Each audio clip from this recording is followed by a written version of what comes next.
So we're going into a new quarter, and my team, we just finished well, we didn't actually finish it. We're on day 2 of what I think is 3 days for our quarterly planning. A little bit delayed because I was out of the country. But I want to use somebody as an example and kind of come up with an action plan of what to do. Craig, is that something you'd be willing to volunteer for on this call?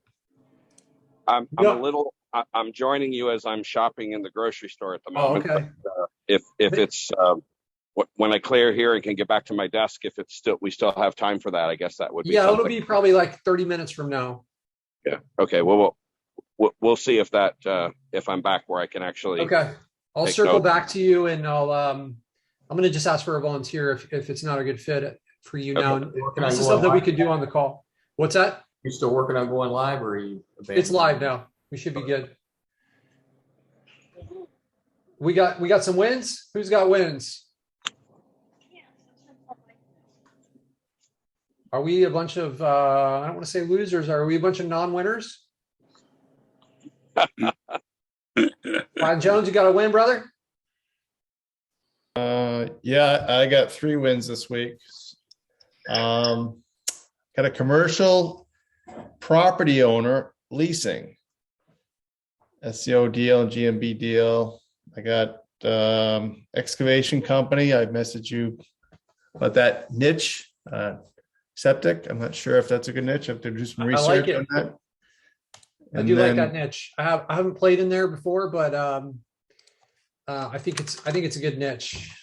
I like the ticket price and the kind of obscurity of it. Right.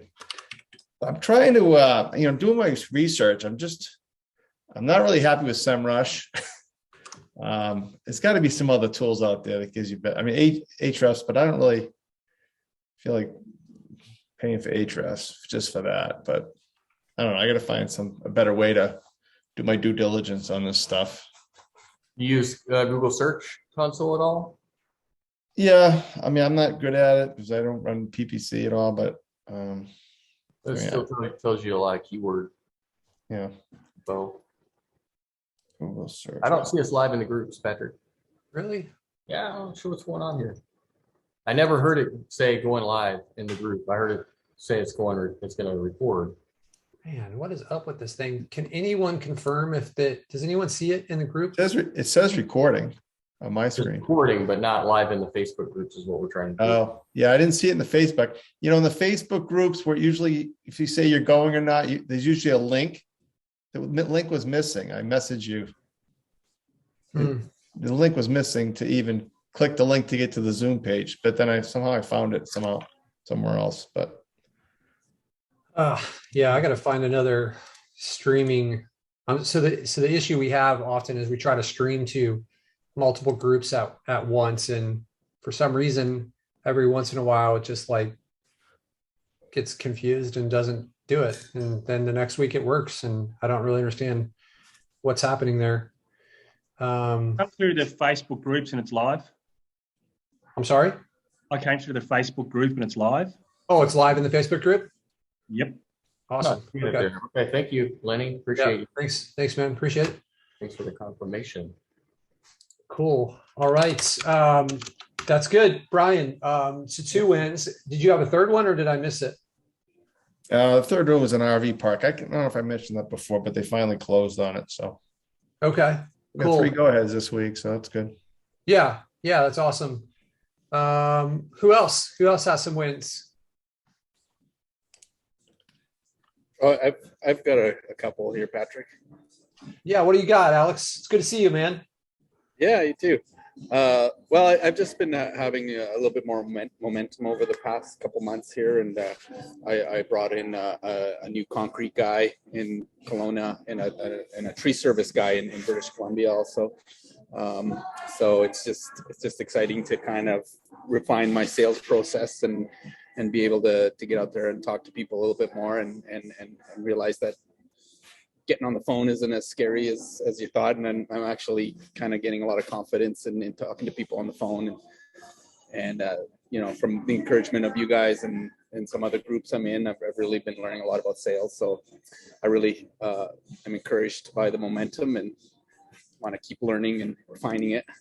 That's awesome, man. That's I did want to kind of ask a little bit, and maybe we can get into it later, but just different like prospecting methods that work well for you guys. You know, I've been running some like Google ads and things like that, but I was hoping to hear some advice on other ways of prospecting rather than, you know, running ads, which can kind of get expensive and eat into your profit margins, you know. So yeah, absolutely. I'll jump into that in a little bit. Like prospecting is obviously it's a big topic. I don't recommend running ads for it. We've got a lot of strategies. I think I'm going to put together a call with like, maybe like, hey, here's my 7 favorite prospecting methods. Cause I've got a bunch of them that I've had success with in the past. And, you know, I can share those. One of the ones, we definitely have a couple of videos on one of my favorites, which is the using the heat map to create screencasts and share that. I'm a big proponent of like trying to rank things first and then doing the prospecting. I think that makes it way easier. And really that's where the money comes from when you have leads coming in, because otherwise you're like paying for leads and, you know, through ads or something like that. And that really eats into your profit and it's a lot to manage. But, you know, I've heard of a lot of people having success with that. It's just never worked really well for me. yeah, it's a good way to get like momentum, I think, but it's definitely not a long-term strategy. Yeah, for sure. Cool, man. Well, it's great to hear that you're moving forward. I know, like, once you get comfortable, like where you are now, and you kind of get comfortable with the sales, it really opens up a lot of opportunities and a lot of possibilities. So it's a big step to go up. Once you got that, you kind of like, you know, the world is yours with sales. It's one of the reasons why I'm hesitant to say like, hey, find a salesperson if you're not good at sales, because maybe you should do that in the interim. But I think long term, it's really important to learn those sales skills. So, and like you're saying, it's a lot of it's just reps, man. Like after you've done it, you get more comfortable, you get more confident. I wasn't a good, you know, I wasn't comfortable when I first started trying to sell sites and stuff. And then that, you know, that's certainly something that's changed. So it's definitely something you can learn. So congrats, man. Yeah, thanks. Excellent. Cool. Who else has some wins? I've got a bit of a win. Is that Jackie? What's up, brother? What's up, guys? Can you hear me all right? It's not too Yep. loud in the background? You sound wonderful. Awesome. Yeah, so I've been working with an auto glass company for a couple months now, and I've built out their site. It's starting to rank a little bit better. And we're discussing right now. So I've got a towing client. I'm down in Southern California, and I brought up this auto glass company to him, and he actually wants to invest and help us buy a couple of trucks. And I'm potentially looking at an equity in an auto glass company. So that's pretty exciting for me. Maybe it's not the deal everybody else wants to see. It's a little different, more hybrid and arbitrage. But I'm pretty excited about that. It's got pretty great profit margins. So that's a win for me right now. Got an investor pretty much dialed in, and yeah. That's super cool. Yeah. That's the second, I think Janeri had one a few weeks ago where she's working on an equity deal too. It's crazy the skill set that we have here and where it can take you. And, you know, that's super cool, man. That's big money when you start getting some of those equity deals. Just make sure you get everything clearly written out and, you know, everything is well documented. Yep. Yeah. We got a great legal team. The investor is going to take care of a lot of that with us. We're going to sit down and make sure it sounds right and get the operating agreement. Cool. Make sure if you're using like the investor's attorney, then make sure you have somebody on that's like in your corner, evaluate it separately, you know? Sure. I love deals like that, Jackson. Congratulations.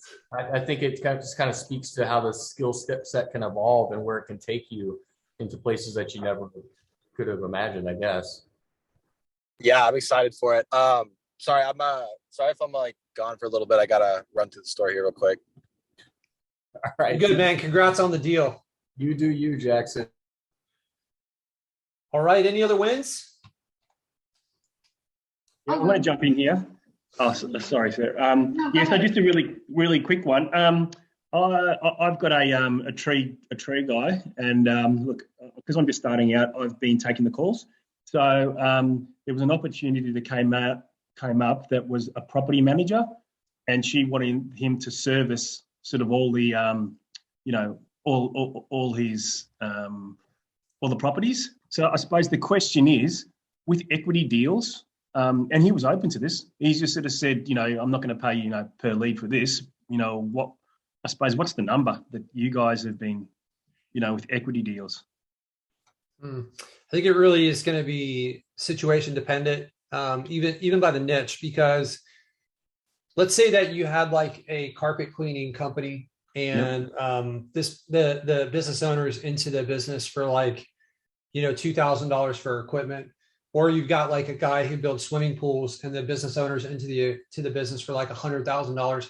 So like, that's a very different situation to give up equity of part of your company. Yep. One thing that I would caution you with is like, don't rush into the equity deals. I would be working with the person. I know that Janeri, for the equity deal that she did, she'd been working with this guy for over a year, and they've kind of built up this mutual respect and appreciation for each other.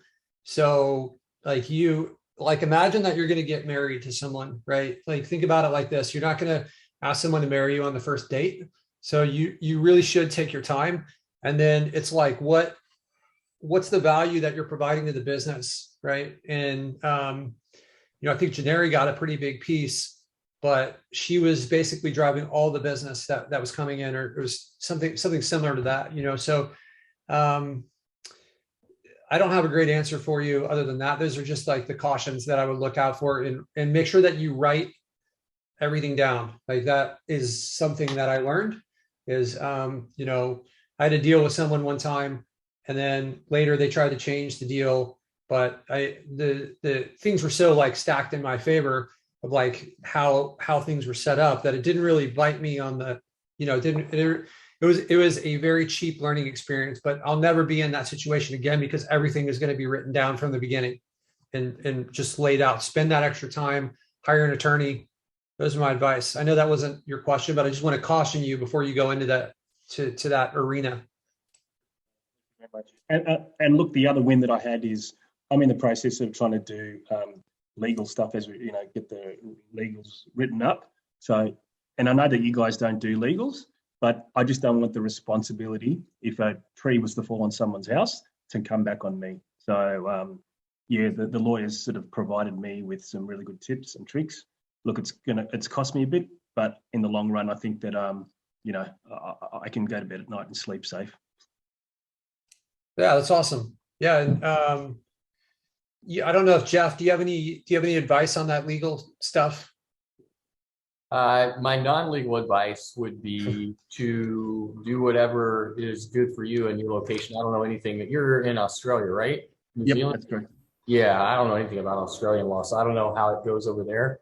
But over here, I don't think we're at any risk of anybody. People, you can get sued for anything, right? So if the tree falls on somebody's house or whatever, a good attorney, in my opinion, would name everybody, and that would be, anybody they could find, right? Because you want to find whoever has the money. So that being said, I don't think they would get far with it, but protect yourself. If you sleep better at night, then more power to you. Sleep great. All right. Yeah.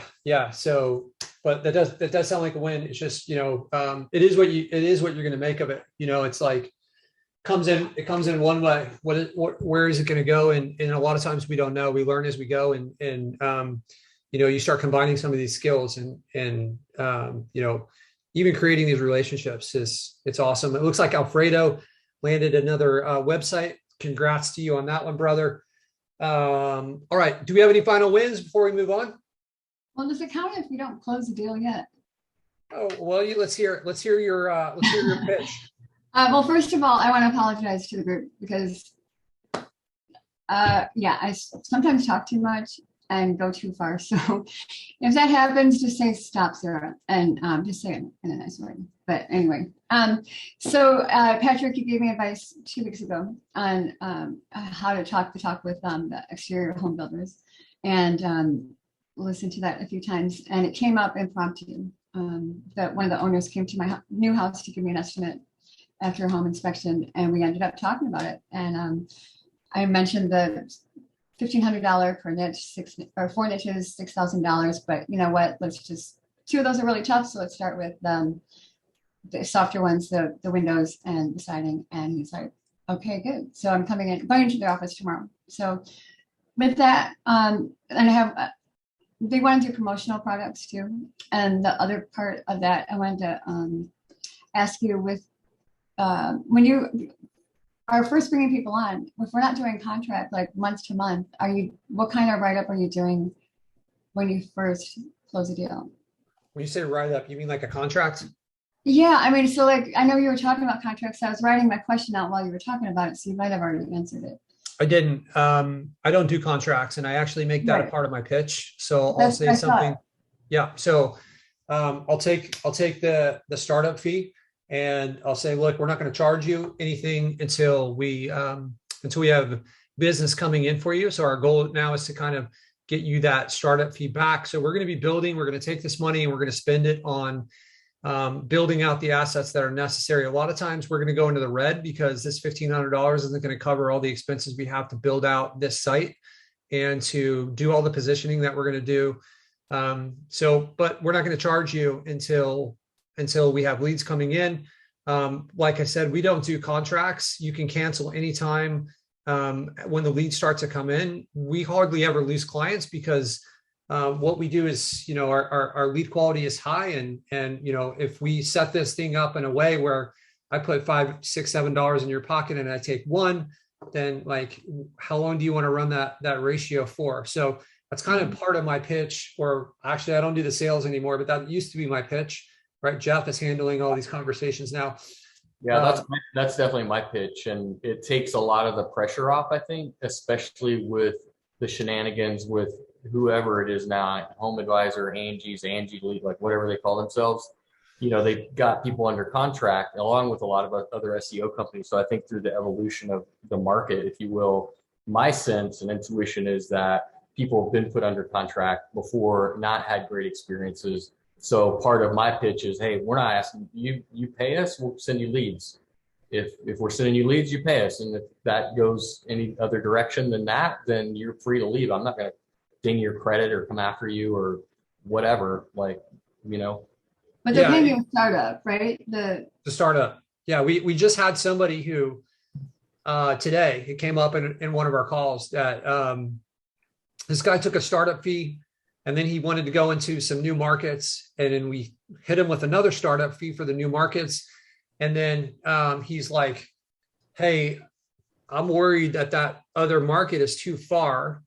And like, I guess he wasn't asking for his money back. He wanted to know if we sell to somewhere else, if he could be bought out. But I thought they were asking for their money back for that second area that we're still in the process of building. And my response is like, no, like you made a deposit. We've already put all this money and effort into it. That's what that's for, is to kind of like, start that. So we've spent that money. And he's made like a business logic change.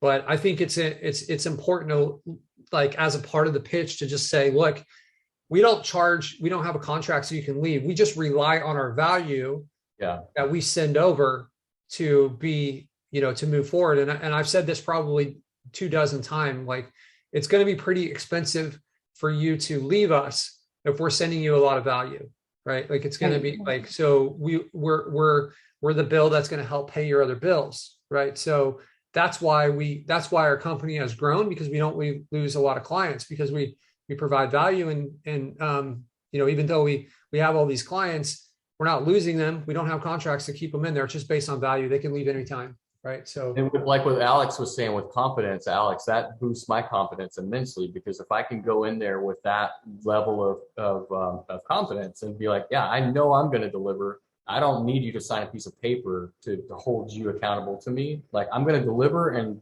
I know that it's going to be so valuable, you're going to want to hand me your money. And if you're not, that's cool too, because you know what? There's people standing in line. So take it. yeah, yeah, absolutely. More All of a right, solution. cool. Any other wins? Jeff, I think you got a couple wins, don't you? Do I? I've had a couple trial clients, and they are on deck to pay for April. I have the invoices out. They're just kind of lagging because they're not used to the system, I think. But yeah, I closed a couple of deals this month, which was great. Awesome. Yeah, very cool. I've got my own wins. Like I said, I spent 2 weeks really off the grid with my wife. We went to the US-Mexico soccer game in Mexico City. We were able to, it looked a little crazy in the general population, so we were able to enjoy a box suite there, which was awesome. If you guys haven't had a chance to do that, I recommend it. It's just like super cool to have everything right there. And then, growing up from the time I was 5 until I was 18, I had 13 exchange students from all over the world. I've kept in touch with a lot of these. One of them was from Mexico, and, I went and stayed at his home and got to spend some time. It was 30 years ago that he lived with us. So it was super cool to go and spend time with he's a grown man with his own kids now. I was 13 years old when he came. And then we spent 6 days at an all-inclusive resort in Cabo, which is awesome. So I came back feeling refreshed, ready to start the new quarter. It's crazy how hard it is to realize when you're in the thick of the weeds, how that's affecting your everyday, your productivity, your attitude, your creativity, all this stuff. So just like coming back and feeling refreshed is awesome. It was really hard last Wednesday to not like jump on the call but I wanted to have some like serious separation. So that's a win. My team did an awesome job of taking care of everything. And it's a big win to have built a team that you can like trust and feel confident in to go and do like a 2-week vacation like that. So huge win for us. A couple of things I wanted to share with you guys why I was there. I started this like Will Smith book prior to this like smack heard around the world. And I was in the middle of it when that happened. And it really gave me some context. I'm not going to like pick sides or any of that. I'm not getting into that stuff, but give me some context as to what happened. That being said, like Will Smith is incredibly successful. I thought the book is phenomenal. I did the audio book. There is a lot of just important life lessons. And there's an obvious reason or multiple reasons why Will Smith is successful. And those play out in how he has like strategically attacked different things. And I just thought it was an awesome book. And then I couldn't not watch the movie that he got the best actor. So King Richard is another book that is like an autobiography of success. Essentially, it's like these ultra performers. What are the steps that they've taken? What are their daily habits and their attitudes towards this?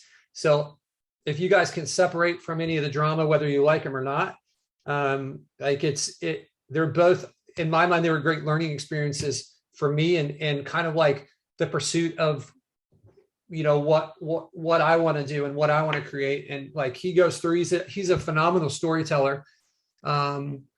He just like, it's entertaining and very, very educational. So if that resonates with you, then I recommend it. I would recommend the audiobook because he reads it himself. So you kind of get to like hear him go through it. The second thing, I'm going to share my screen real quick and I'll share this with you guys. So I know it was Brian, you were thinking about the AH refs. So they're running a special right now. And my in-house counsel has said not to go too deep on opinions of this like Ukraine situation. So that being said, if you make a donation to the Ukraine, I think they're like matching it. So you have the ability to donate and then get like a big discount on AHREFs. So I don't know if they offer like a yearly plan, but also donations are tax deductible, right? So if you think about that as like, it's almost like, well, I mean, I guess the subscription would be tax deductible anyway, so maybe that's a wash, but potentially going to a good cause depending on your viewpoint. So if you look at AHREFs, they have that special running right now. So maybe that makes sense for you, Brian, and for other people. All right, cool. So what I want to get in today, and I want to find a volunteer. I don't know if it is going to make sense to be Craig or somebody else, but I'd love to find a volunteer for somebody who has less than 5,000 coming in, and your goal is to quit your job. So I'm just going to ask you a couple of questions. I want to work with this person to come up with a little bit of an action plan, because I think there's a lot of people who are in this situation. So over the last 2 days, it looks like it's going to be potentially a 3-day process for us and our team. We've gone through and we have we've built out our goals for the quarter. So like, it is unbelievable how many successful people prioritize planning. It's just everywhere that I look and everywhere I go, it's like they're operating on a plan. Going back to that movie King Richard, about the Will Smith one. King Richard is the father of Venus and Serena Williams, two of the most successful professional women's tennis players in history. So Richard, the father, had a 76-page plan that he had written out before these girls were born. And every day they were executing parts of this plan. And it's just like no coincidence. They said that like almost every single thing on his plan came true. Like he had it all planned out. He had it all dialed up. That wasn't just like some magical coincidence. It's what person after person is constantly planning on what they're going to do. So if you guys haven't set up a plan for the next 90 days, this is Q2 that we're in now, right? At the end of this quarter, we're going to be halfway through the year. Are you going to be able to look back at 2022, the first 6 months, and say, I'm making awesome progress. I am, I can tell I'm going where I want to go. If you're not, let's start with the plan. Even if you are, you got to have a plan, in my opinion. Pilots, they don't take off without a plan. They're not just like, let's go and we're going to head to LA and hopefully they know exactly where they're going. They're paying attention to things along the way, and they're course correcting. The more times that you can course correct, the better your chance is at getting to the destination that you want to get. They say that pilots are off course 99% of the time, but they're course correcting constantly to get back on course. So if you guys don't have a plan, how do you know how to course correct, right? So here's what we did in our agency, and I know that we're in a different spot than a lot of you guys, but we've got hundreds of sites that we've built, and we've got hundreds of sites that are kind of not where we want them to be, right? They're ranking better in the past, or they've been built and worked on, but then we had other stuff and it kind of pulled our attention off of those. And, I in a meeting, we do a weekly meeting with my team. I think it was 2 weeks ago, we kind of agreed that we're trying to do too many things at once. So we decided to really narrow our focus. So we came through and of these like 300 or 400 sites that we have in our agency, we narrowed it down to 20. And we said, hey, we think these are the most important 20 for the next 90 days. So we got those. And then we said, okay, this is the manager that is responsible for these. So I ended up moving one of our managers into being the support for our team. So now we have one less manager, but we've narrowed it down. We're going to be like putting a new manager in there at some point, but we've narrowed it down to what 2 managers can handle. So we say, each of you guys get 10 sites. So they've got 90 days. They have 10 sites. A lot of these sites are related. For instance, there's only like, I think 4 markets that we're in, because sometimes like if you go into, let's say you go into like Los Angeles, or let's say Orange County, right? You've got like Huntington Beach, Anaheim. So we'll split it up and we'll build sites in each one to attack that whole market. So when they have 10 sites, it's only a few markets that they're working in. They're all kind of like going to the same client. So we took the time, we built out a spreadsheet that was actually, I'll share this with you guys just to kind of give you give me 1 second here to remove our personal stuff here. All right.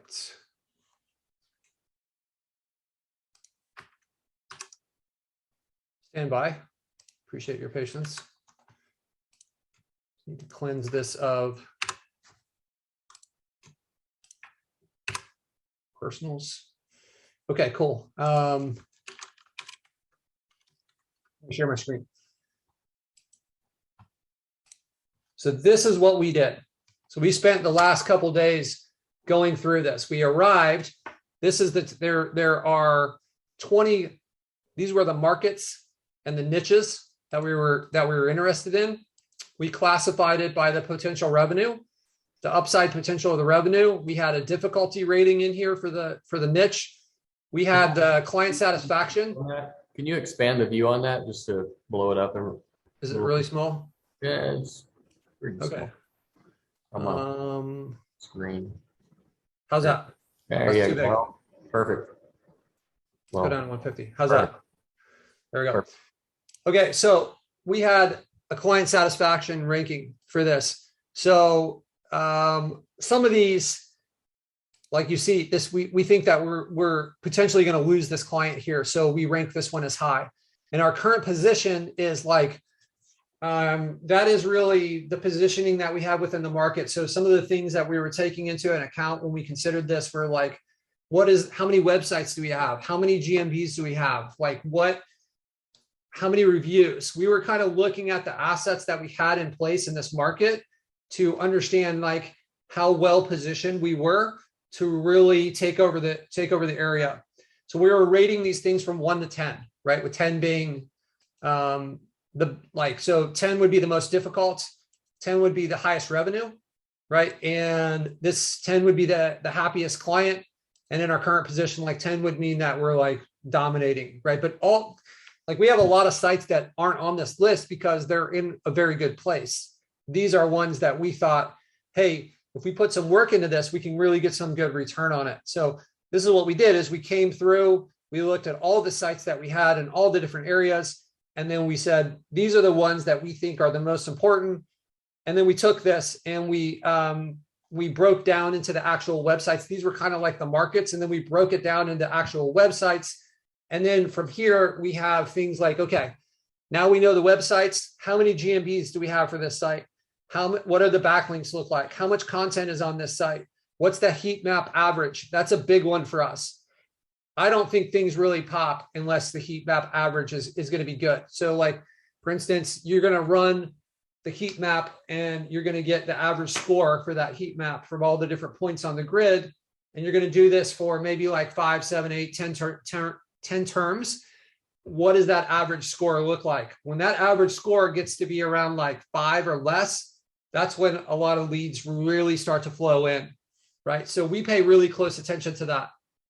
So now that we've kind of like reduced, we've got 20 sites, I've got 2 managers, we have a big team, right? We have people that are writing content. We have people that are responsible for getting GMBs. We have people that are responsible for getting the backlinks, building. We have developers that can add in the new content to the pages. So we know that we're going to go through and we're going to look at these. We're going to say like, how many live pages does each one of these sites? What's our target for the next 90 days? So then we can basically make pacing metrics for each one of those things for what we're trying to go. We need to reverse engineer it. And you guys need to, let me just pause this for a second and I'll duplicate our next sheet as well here. So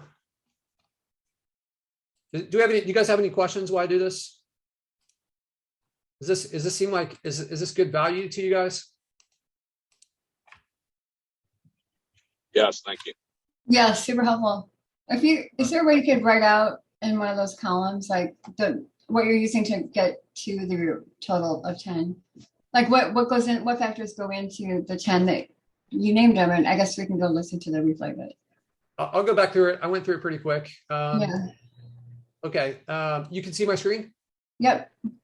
Okay. So potential revenue, like we are looking at the market and we're looking at the population of the city. We're looking at the, like, what can this really max out at? So we like these numbers are my team is experienced, right? They're comfortable with like not having like this isn't like, hey, 500,000 equals this. There's a lot of feel stuff because we've been doing this for a long time. So we just kind of looked at it. So for instance, like carpet cleaning, the potential revenue for that, I think would be lower because the average ticket cost is low. But maybe if we're considering like home remodeling in Chicago, then that is an expensive niche and that's a huge city. So the potential revenue could be like a 10. And that's relative to other, revenue that we have coming in our agency, right? But the difficulty might be really high. And that's really about the competitors. So like, how tough is this market? So if the revenue is really high and the competition is low, like this one, for instance, look at this one. This is an 8, right? This is an 8 in revenue, which is high for this scale, but the difficulty, we have it as a 5.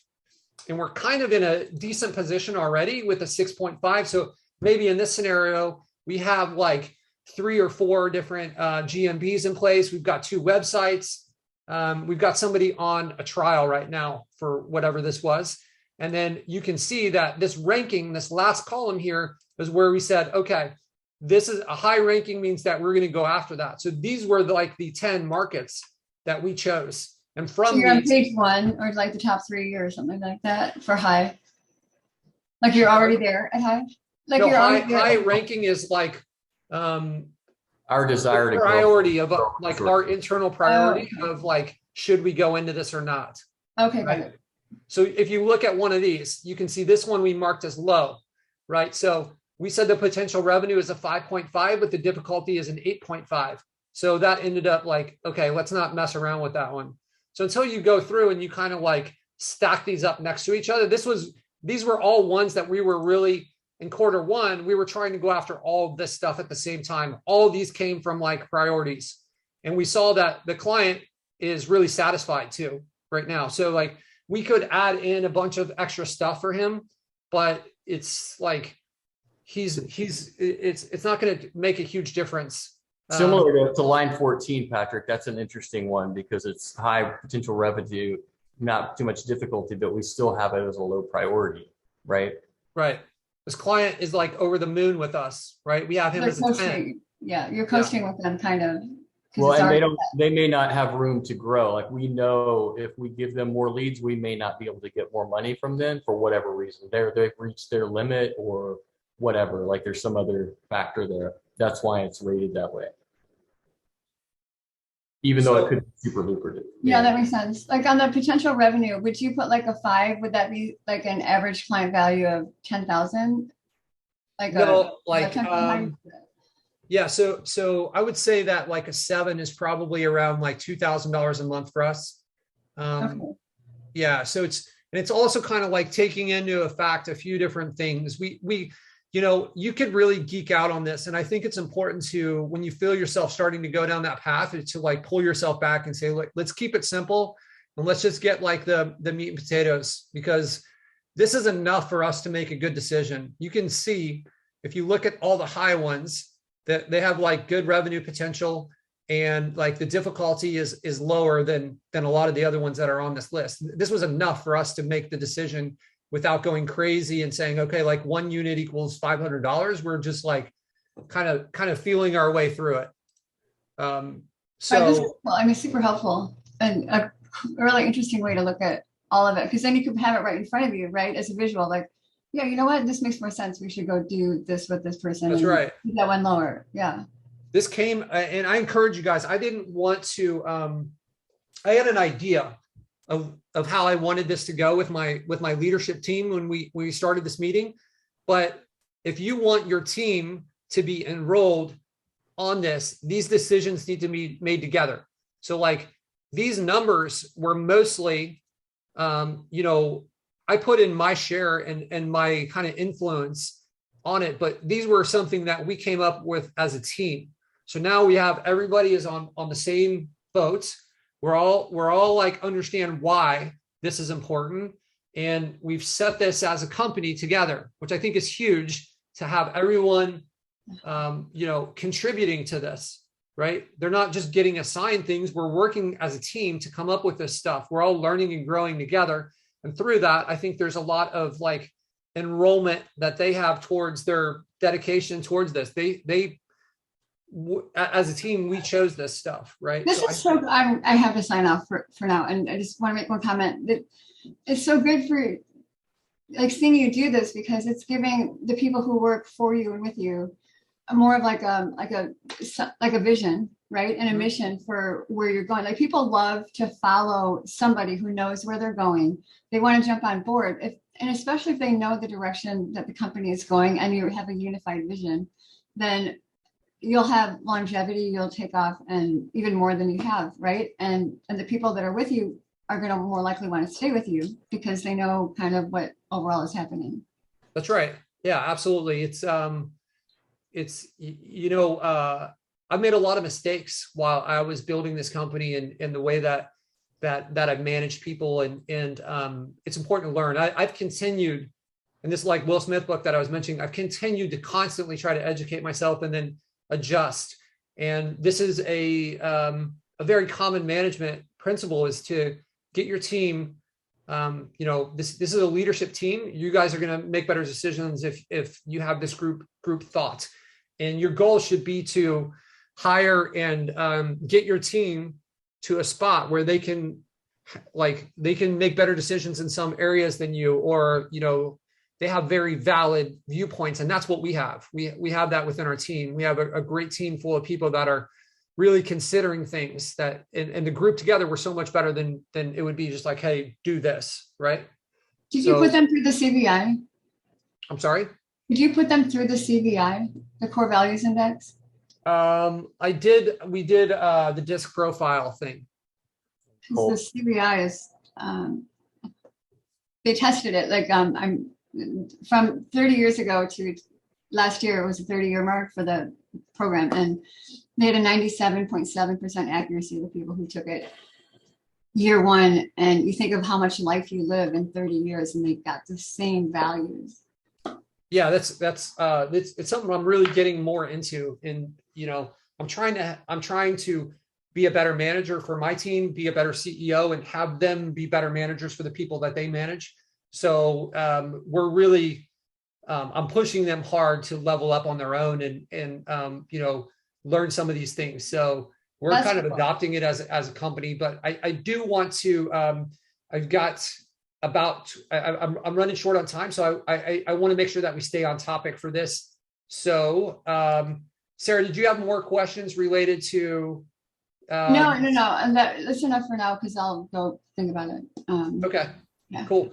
All right, Next so goes into real quick, Patrick. The other Patric with a K is asking if you have time to go into how you do the research to gauge potential revenue and difficulty. And I would say that most of that came from the experience and intuition of the team rather than some specific thing that you go look at. I mean, there's on the 5 people who have been on those calls, there are I don't even know how many reps between the 5 of us we've had at these different assets and niches and all of that. I mean, it's countless.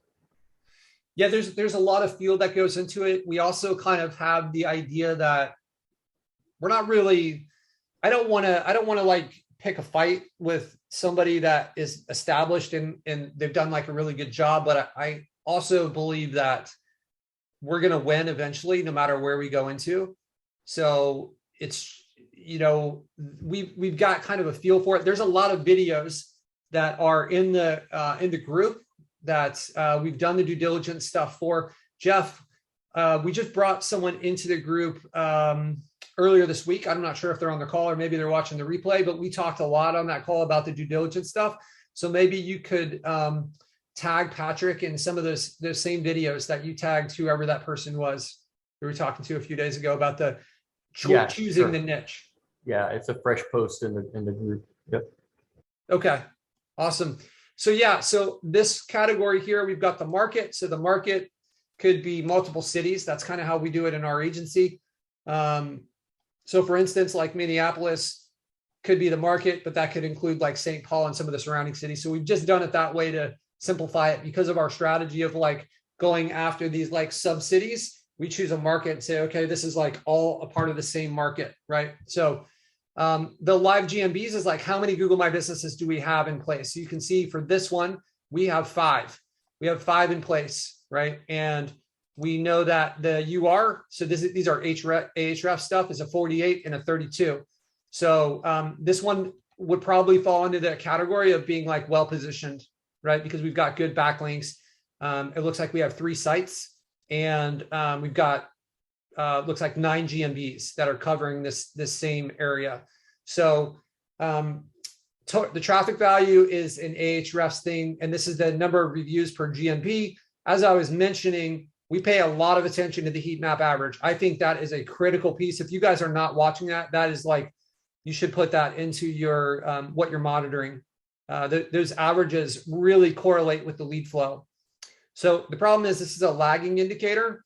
So what we're going to do on our next planning call, this is like phase 2 of 3, hopefully could be 4, depending on how long that third call goes. But we're paying attention to this stuff, but you need to reverse engineer this stuff. These are all lagging indicators, right? So an example is like, how many live GMBs do we have? So if I know that when I make a post, I'm going to get like 20 addresses and 3 of those are going to go live. And if I have a target that I need to get like, 9 Google My Businesses, then I need to make 3 posts and I need to send out 20, or like I need to get 60 addresses. So you need to be tracking that stuff. Those are leading indicators that are going to result in the like this lagging spot here, right? So our next call is to break this stuff down, come up with our targets. Where do we need to be? So I actually told our managers, like, hey, you guys need to go and like do some local market research on these areas and find out what we need to do to get the position that we need to be in. And then we're going to reverse engineer those, and we're going to have a pacing metric for each one, because I want to be able to look at it and say, okay, week 1 of 12, where are we?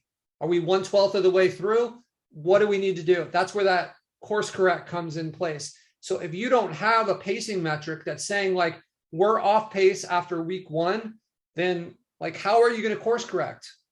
So you need to be able to take this stuff and turn it into something that's quantitative, so that you can say, okay, this is where we should be. This is where we are.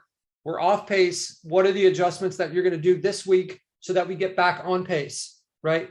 You have to do this stuff. Otherwise, this planning is just like whatever. It's just floating around. You've got to turn this into an action plan that can be adjusted every week. So you slow down, decide what your quarterly goals are going to be, and then work backwards, reverse engineer those, and make sure that you're on pace. Just like those of you guys that have been through the accountability groups, just like that, where it's like, hey, I want to read 90 pages over the next 90 days. On day 14, you should be 14 pages through, right? So you've got to have that pacing every step of the way. This is, I mentioned this a few times. Jeff and I, we went to a big, an intensive like live event, and they brought in the ex-chief marketing officer of Salesforce. And she talked about how she had the pacing metric. They were off pace. She said, we're basically going to have meetings every single day until we get back on pace with her leadership team. They did. She was proactive. If you are the CMO for Salesforce, it's not like they get to the end of the quarter and they're like, hey, this is the goal, where, oh, I'm 50% of the way there. Oh, it's okay. Her name's Katie Foote. They're not like, oh, it's okay, Katie, just try better next quarter. No, they're like, you're going to get fired and we're going to bring in somebody else that's going to get us the results that we need. You guys need to hold yourselves accountable to the same thing. And you got to have you got to reverse engineer and come up with the numbers so that you can accurately have the accountability that's leading you toward the goal that you need, right? This should, if you do this correctly, you want to try to choose the numbers and the metrics that you're paying attention to. So if you do these things, then you're like guaranteeing that you're going to have this result. So that's kind of like how you do this. Live pages is just the amount of pages that are live on the website, right? And then completion percentage. So we have a checklist with, I don't know, a couple hundred things that we think we need to do for every site. So this could be like, hey, we need, the GMB to have like these like 40 things done, right? We've got to have like this many reviews. We have to have the citations, all these different things. The website, how many pages, like all these different parts and pieces that make it up. So that's the completion percentage. So that's what that is. For this, obviously our priority sites, we're going to have those all be 100%. Like all those steps need to be completed if we're going to try to hit our target. So Here's I one know question that, about URDR. yeah, so this is Ahrefs. Yep. The UR and the DR, these are two numbers that basically are really about the strength of the backlinks that are pointing to the domain. So if you don't have it, we use Ahrefs in our business. This is why we have this here. There's a number of other systems. I think that you should have a backlink component. You don't have to use Ahrefs. I've shared a number of times. There's a free Majestic plugin where you can get, like, they use Trust Flow and Citation Flow, so you can get those numbers without, without having this like more expensive Ahrefs account. But again, you have that opportunity for donations. I think there's also some group buys. So group buys are where you can like pay for a collection of tools. Usually you pay like 20, 25 bucks a month. If you're paying more than that, find a different one. But you pay for a collection of tools, and it'll include like SEMrush and Ahrefs, and like Ahrefs seems like it never really works in those. So we just kind of got tired of that, and we just got our own subscription.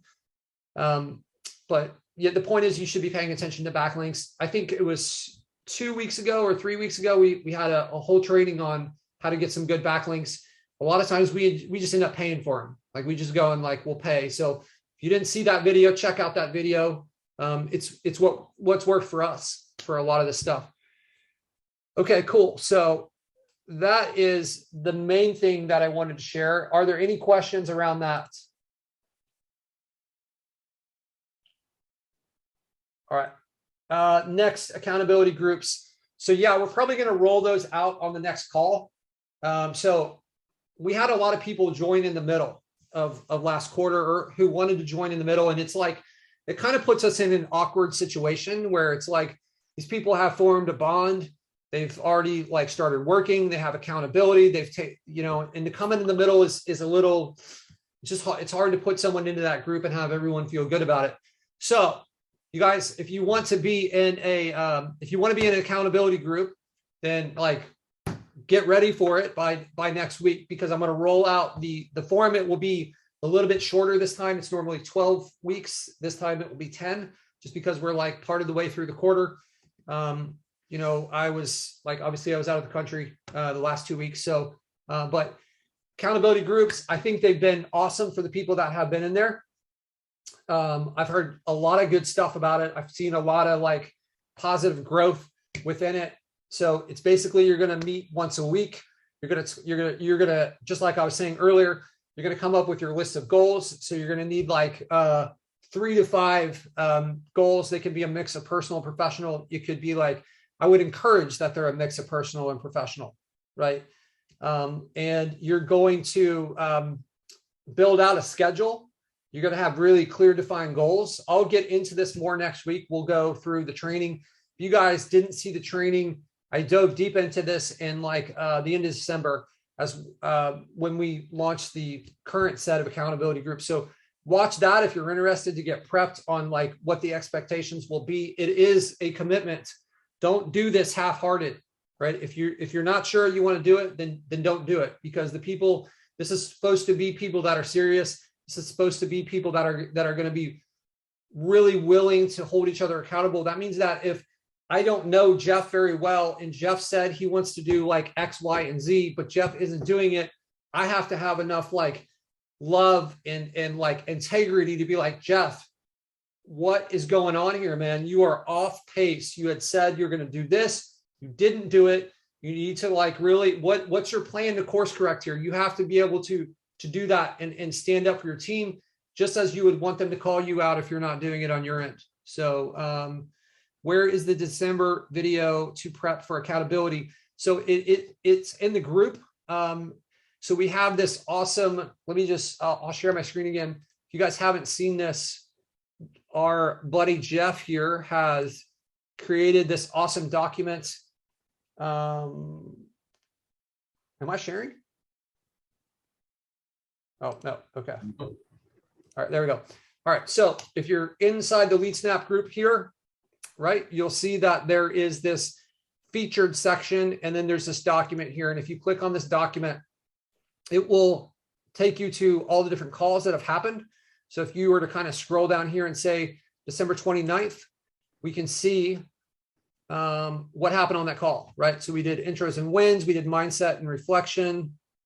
Maybe it wasn't that call, maybe it was a week before.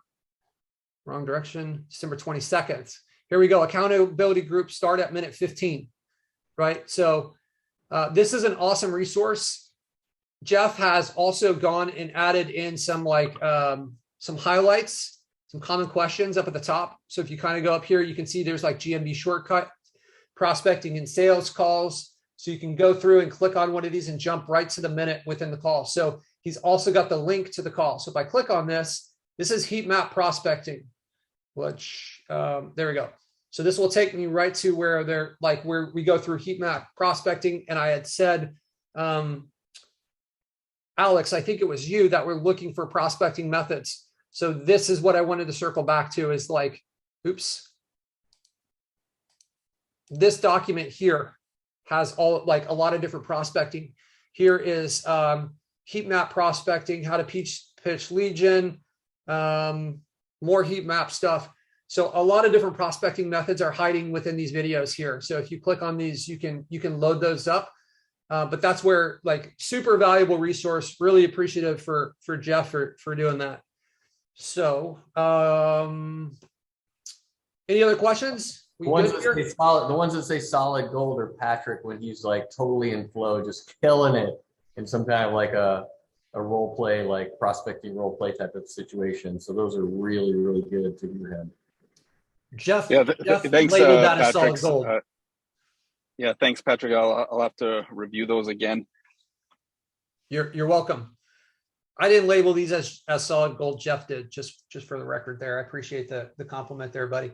I didn't even know that was there until just now. But what I want to do is I want to, like I said, I know that we are an hour right now, and I like to keep these calls at an hour, but I also like to keep my promises. So I'd love to have a volunteer. If there's somebody that is looking for an action plan, I would say like, I'd really like to find someone who is less than $5,000, because I think that is a big, I think that's a big percentage of the people that either tune into these calls or watch the replays. So do we have any volunteers? Yeah, Jeff or Patrick, I would definitely volunteer. I'm definitely in that category where I'm under 5,000.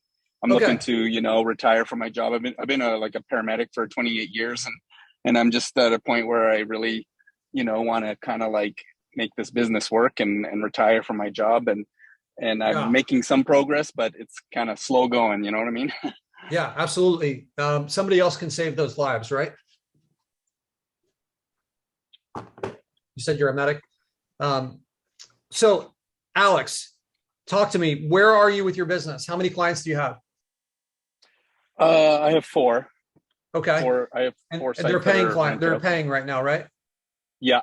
How many websites do you have built? I have about 10 websites or so. Yeah. And where are they in the ranking process? Some of them are ranking fairly well, but I just don't think they're great niches. Like some of them are like in the drywall niche. Like I don't know, for some reason I jumped into the drywall niche, and yeah, I don't like that one. It hasn't been a great niche to go into. I have a couple drywall niches rented out, and then I have a tree service and a concrete one rented out. But I want to kind of get away from the drywall because I've been having a hard time with that niche, and so I'm trying to explore different niches and building out more sites. And I don't know, like I'm in Canada, and a lot of my markets have been in Canada. I don't know if it's like a Canadian thing, but I really want to try to build out more lead gens, in the US. It just seems like it's a more lucrative market down there. And so, yeah, that's kind of like the direction I want to go. Yeah, absolutely. I mean, there's no reason why you can't have like American websites being built while you're in Canada. I was in Spain for a while, and we were kind of growing our business. It's always easier if you do local, but I get it. Like Canada, here's the thing is like everything in Canada is going to be like not everything, a lot of things. If you go into the contractor space, you're going to have a lot more seasonal stuff to deal with because like all of Canada is going to be cold in the winter, right? So Yeah. so if you're in like landscaping in Canada, then it's like, well, the entire winter is going to be gone. Whereas if you chose Georgia or something like that, like it'll probably slow down. But or maybe concrete is a better example, right? Like it's going to be hard to do concrete in the middle of the Canadian winter, but like people can still get driveways or something installed in Georgia or Texas or someplace like that, right? So and that's the problem I've been running into too. Is like if it's a very seasonal market up here, so yeah, absolutely. And there are certain niches. I don't like drywall. I don't know what it is with drywall. And you know, there's like stereotypes that exist within niches, and it's like those are stereotypes, but they also exist for a reason on some level. I've heard this a number of times, and I'm not sure why. Like maybe this is just my own small sample size that of people I've interacted with, but it seems like there's a lot of drug addiction that follows along with drywall, and it's really hard for people to find like good clients. And that, I would have to agree with that. Yeah. So what I would look for in the niches, something that has at least an average ticket cost of $1,000. I would probably prefer like $2,000 though. So when you talk about like landscaping and concrete, that I think that both of those would be there. Just make sure if you go into concrete, you stay away from repair, right? If you're going into like repair stuff, then that's probably not going to work out so well long-term. I like it when it's obscure. You've chosen things that are kind of mainstream, the landscaping and concrete. So earlier, Brian talked about septic. I think that's a little bit more obscure. And I tend to like those better. I think you're going to have less competition. So if you can kind of like put your thinking cap on, you know, if you go to, let me share my screen real quick. If you go to like Thumbtack, I don't know if you guys might not have this up north, but here we have this site called Thumbtack. It's really good for finding niches. So if you can kind of like go here and then click on more, then you have this like huge list of niches to consider. So this is where they're selling leads, right? So if I'm going through this, and I'm just going to rattle through some of these above ground pool installers, that seems like that might be expensive. Appliance installation, probably not so much. I don't like this one. That's too like kind of like professional, where you're gonna like, I don't know. I feel like they're gonna lend themselves to be more towards like SEO deals, asbestos removal. That seems like it could be good. I like these ones that, like I said, that are obscure, and also they keep the riffraff out. Like there's not like a lot of people are like, hey, I'm going to go start a asbestos removal company. There's like equipment and you know, I mean, there's a lot of risk that needs to be mitigated when you do something like this. And that weeds a lot of people out. Remodeling, that looks good. I don't know much about this, like asphalt. I stay away from things that say repair. I think that's not going to be, you know, I think that's just going to be lower quality leads and it's going to be harder to close people. This looks like I mean, maybe it's expensive, but it kind of feels like it could be cheap. Carpet installation, too cheap. Repair, too cheap. This one is a little bit dangerous, I think. Air conditioning can be really competitive. There's also like some hidden monsters hiding in the air conditioning stuff. So one of the first ones that I built was an HVAC site for Las Vegas. And I thought, well, great. This is because like Las Vegas is really hot and we'll get a lot of leads, but it's also moderate in the winter. And a lot of people, they're not going to replace their furnace. They're going to go and get a bunch of space heaters and just deal with it for a couple months, rather than like they're going to wait until their air conditioner goes out to replace their system. So, you know, I would go through this list. I'm not going through all this, but look at all the things that are on here.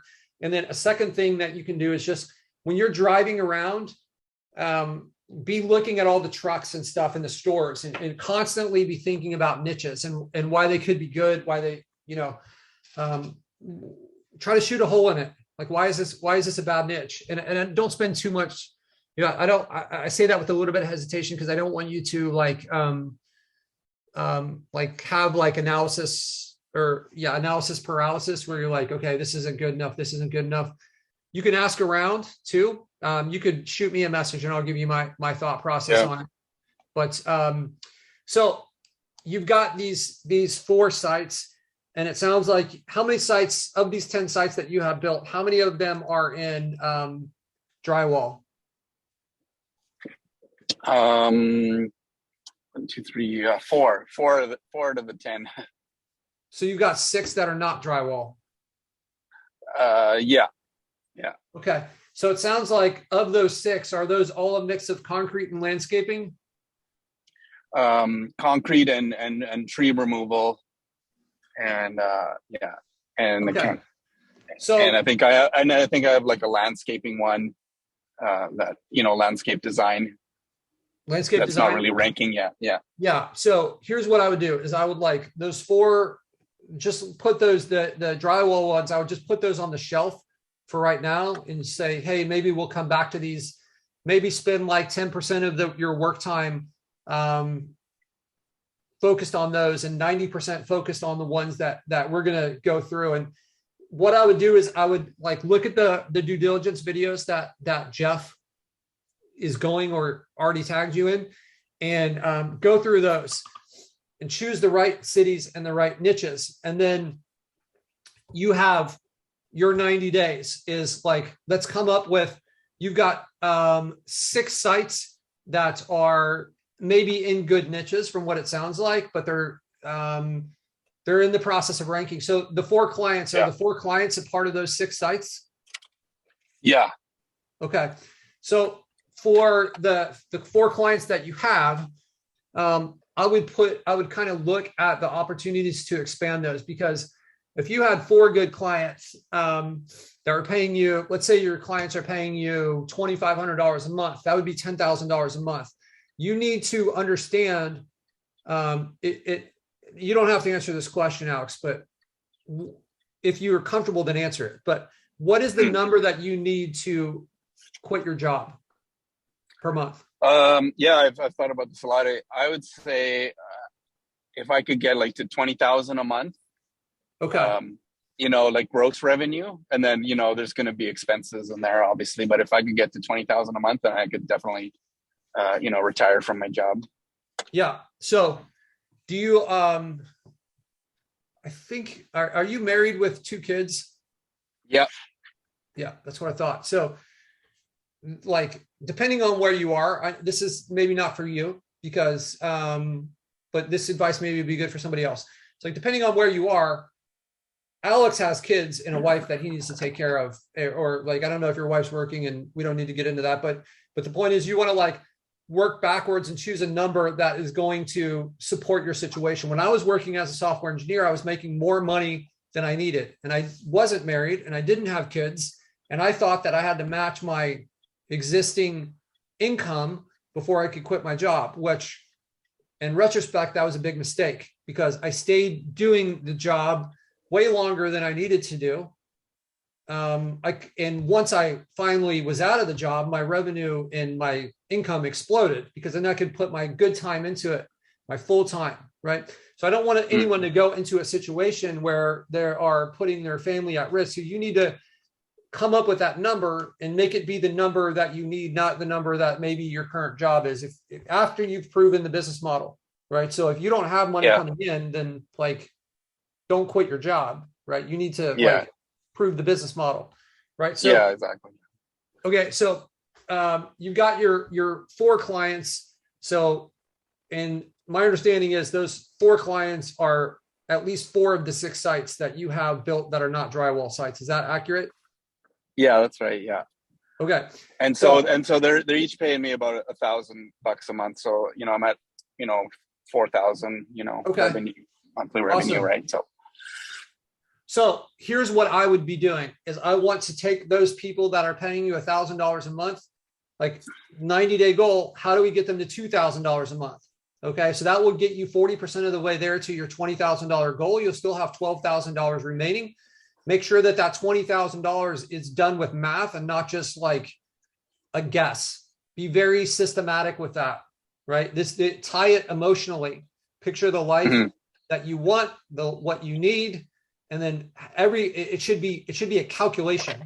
The fact that it's like $20,000 instead of like $19,000, 376, like sounds more like maybe it was a little bit of a guess. I would encourage you to do the math and actually justify the exact number for what it needs to be. And then it will be very like tied to your brain on like, okay, this is the number and this is why.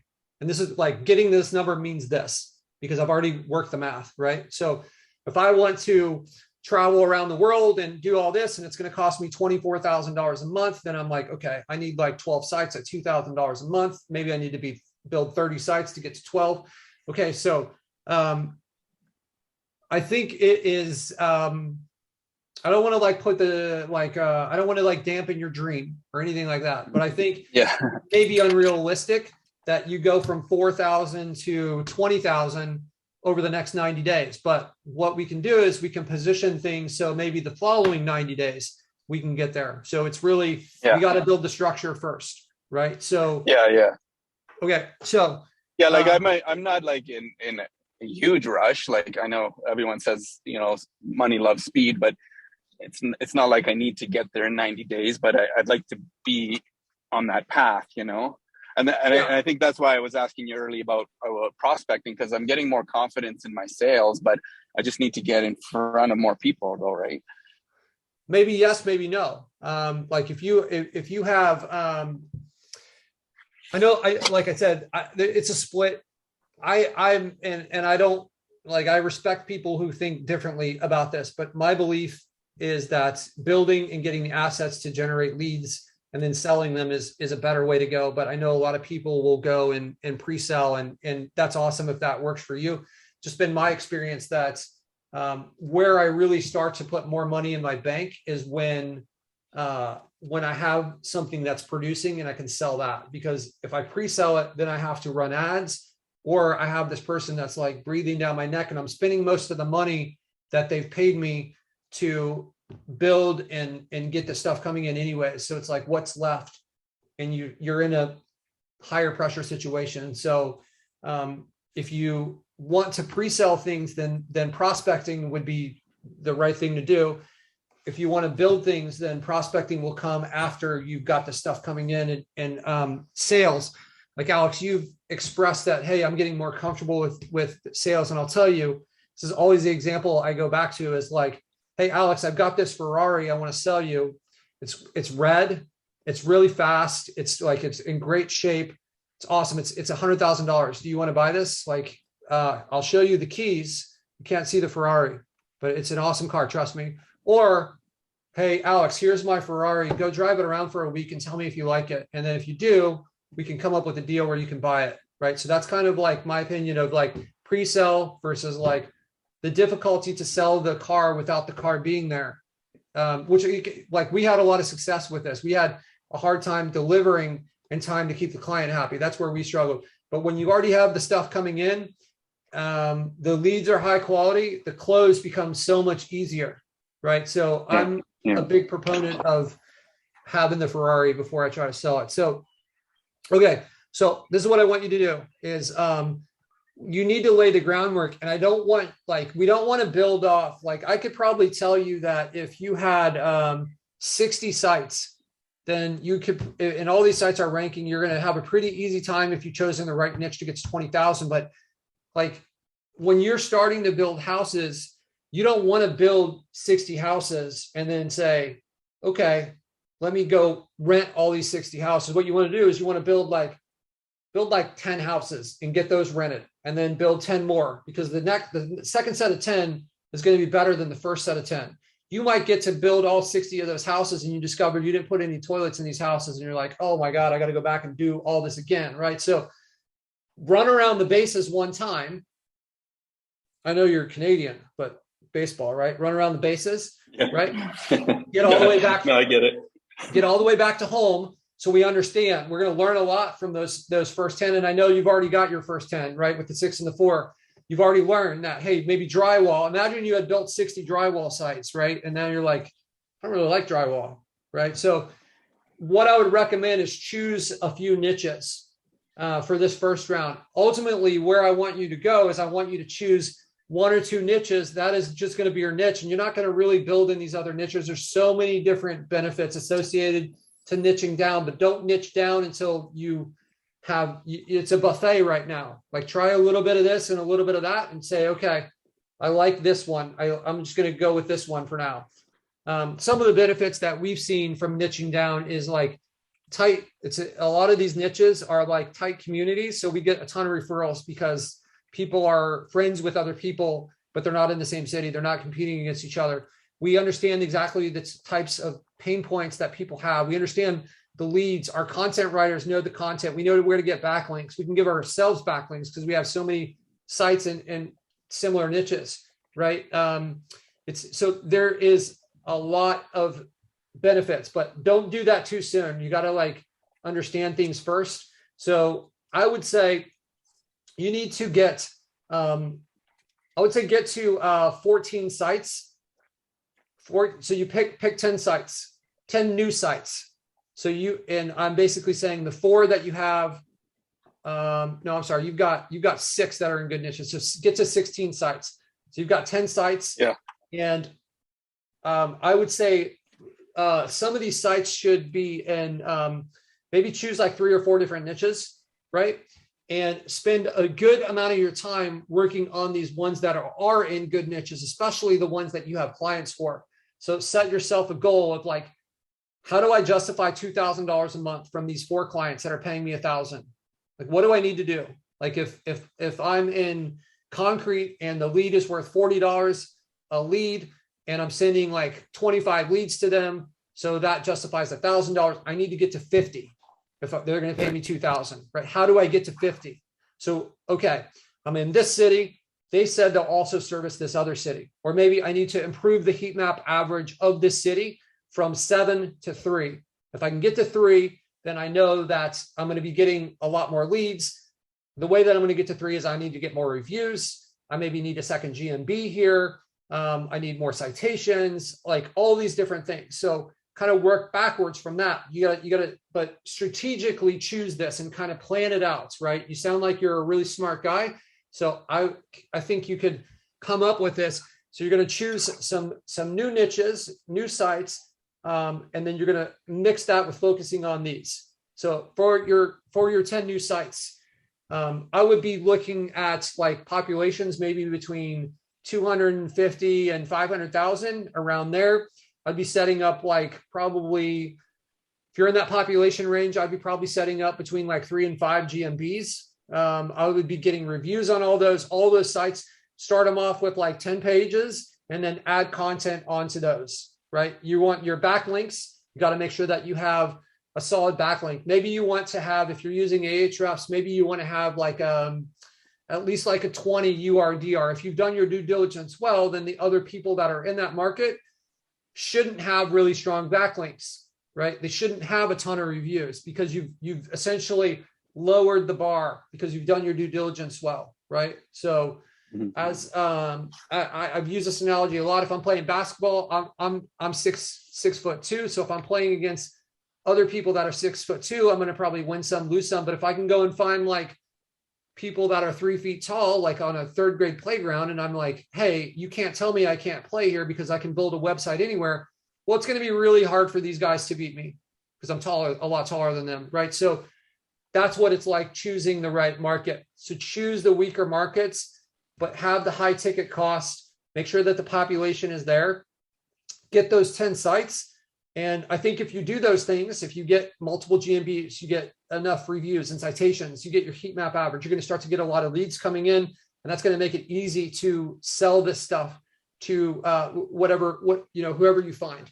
Also, when you're in that 250 to 500,000, it's kind of like a population. It's kind of like it's kind of a sweet spot where there's a lot of demand, there's a lot of clients, but there's not so much that you're going to run into like some big sharks, right? So, is this giving you some direction? Yeah, definitely. Yeah, a little bit more specific. I do have some niche ideas. I kind of wanted to bounce off you a little later, maybe, but yeah, like just being specific about the market size. And I mean, there are issues that I run into, like finding GMBs, like everybody, I guess, like getting those GMBs verified and things like that seems to be a challenge. I've been trying to do the Craigslist and the Facebook posts, but maybe I need to tweak that a little bit to try and get those postcards out and get those GMBs verified. I mean, it seems like the GMBs are quite critical in this business, but would you say it's hard to make this work if you don't have a GMB, or would you think differently? Definitely, you need a GMB. I would say it's hard to make it work without one. Here's the problem that I think people run into when they think about GMBs is they're like, hey, these are the methods that people have come up with, like Craigslist and stuff like that, and the Facebook groups. And those are the methods that I have to use to get a GMB, but that's not it. Your goal, Alex, how can you find someone who's local in a city? That's the real question. And then like, if you can solve that, like, and there's a million ways to do it, right? And like, if you put all your entrepreneurial power towards like, I'm going to solve this problem, how can I locate local people in any city? Because if you can do that, then it's like, that's the real challenge. If you can get these people on a phone, on a call, and just say, hey, I have to have a postcard mailed. It's not illegal. This is what it is. I'll pay you $50. Do you think you could do this? If not, no worries. Like there's so many different ways that you can do this. It's just like, how can you connect with someone locally? Right. You could, I mean, you could reach out to people that are looking for work on Craigslist. Like you could make a post on Craigslist, but there's also there's a resume section where these people are desperate that are like, hey, I've got to feed my kid this week. Like, oh, do you want $50 for this postcard? Can I mail this to you? Like, just like, actually I never thought of that. I just kind of came up with college job boards too. Same job thing. boards. Yeah, college in particular, because they're renters most of the time. In town. What if you made a post on Craigslist that said, hey, I'm willing to pay someone $100 to pass out flyers, or maybe it's like, pass out these flyers. I'll share this recorded phone number with you. For everyone that calls, I'll give you $5, right? And like, you could have, like, they could pass out flyers in an apartment complex at a college. Maybe you could find someone out of college to post something on a job board that says, hey, looking for local people for quick money or something, whatever it is. It's like, I'm just kind of shooting from the hip here, right? These, like, if you just sat and thought about this for like 4 hours, you could probably come up with like 25 ideas. And most of these places, you need like 3 GMBs, if you like, or 5, right? So sometimes when you get one, you'd be like, hey, do you, like, we always do this. Whenever we get one, it's like, do you have some friends? We'd be willing to like pay, if you can go get, I'll give you $50 for each one of your friends that you get. And like, maybe they're just not even going to pay their friend something, or maybe they're going to cut their friend down on the action. I don't really care. What I want is the postcard. So like, you could have them solve the problem. You could post on Indeed, right? Like, it's just, once you start thinking about, there's a million ways. You got to get the GMB. It's critical. Just spend the time thinking about it. And like this, think about this. There's $20,000 in your freedom from your job at the other side of this. Yeah. That's what's holding you back, essentially, is like, can I like solve these like series of problems that have been solved a bunch of times, right? It's certainly something you can do. No, that's a good way of looking at it. Yeah, no, those are some good ideas. Also, here's another idea for you. You can buy an RV and go and stay in RV parks and then have them mailed there. That's what we've been doing. It's working out really well. Might be a more expensive way. Okay, cool. Alex, here's what I want to do. I'm going to challenge you. Alex, are you on month to month on LeadSnap, or did you pay for a yearly thing? I think I'm on month to month right now. Okay, I'll make you a deal. So I will give you the next month free if you can give me a satisfactory plan on, let's say, before next week's call on what you're going to do. You don't have to share it with the group, just share it with me. and I'll waive next. I'll give you the next month free. Okay. But you've got to come up with a plan of like, here's the niches, here's the sites, and here's what I'm going to get them to, right? So have the qualifiers of like, how many pages, what's the backlink profile, like choose one of those things that's going to measure it.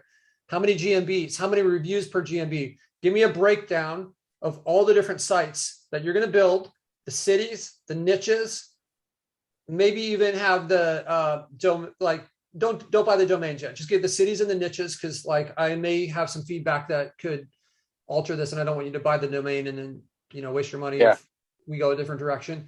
But come up with that game plan. Also, give me the game plan on how you're going to get the GMBs. Come up with some ideas of what you're going to do, right? And then so do that by next call.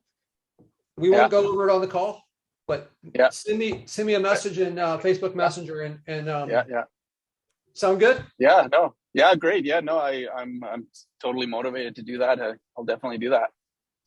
Awesome. All right. Yeah. Cool. Yeah, Hopefully awesome. you guys, if you guys, here's something I want to do on these calls is throw into the chats, whether you're on Facebook watching this later, whether you're watching it Facebook Live or in Zoom, throw into the chat the biggest takeaways you got from this call. I really want to try to understand. It seems sometimes I'm like talking and I'm thinking like, oh, this will be like really, really useful. And I don't like, it seems like people don't get much from it. And then later, like, oh, that obscure thing you said was like so valuable. So I just want to train myself and train our team on, what are the biggest takeaways that you guys get, so we can spend more time expanding on those subjects, and we can kind of maybe start to recognize some of the patterns that exist from where you guys have any type of deficiencies on information. All right. So I hope you guys got some good stuff out of this call. If you're interested in joining the accountability groups, be ready. Check out the call. I think it was December 22nd. We dove into the accountability groups, and we'll be launching those next week. They will be just under 3 months long. Okay. Cool. All right. So Jeff, do we have any questions? Anything I missed? Does it look like it? Looks like we're all clear. You want to say goodbye to these people, Jeff? Peace. Well spoken. All right. Peace out. All right, guys. So 7 days. Alex has a plan for the next week. You guys can do the same. Come up with your plans. Do the stuff that you guys got to do to move your business forward, right? We're entering into a new quarter. I know that myself and my team, we are really like motivated and amped up to try to crush it over the next 90 days. If you are not in that mental space, do what you need to hack your brain to get there, because without that, you're not going to be moving forward. And when I say hack your brain, whatever it is that you're motivated, think back to other times where you were like super motivated, and like what sparked that. Hack your brain and to get into that space. Let's create some wins next week. You guys have an awesome week. Everybody stay safe, and we'll talk with you guys soon.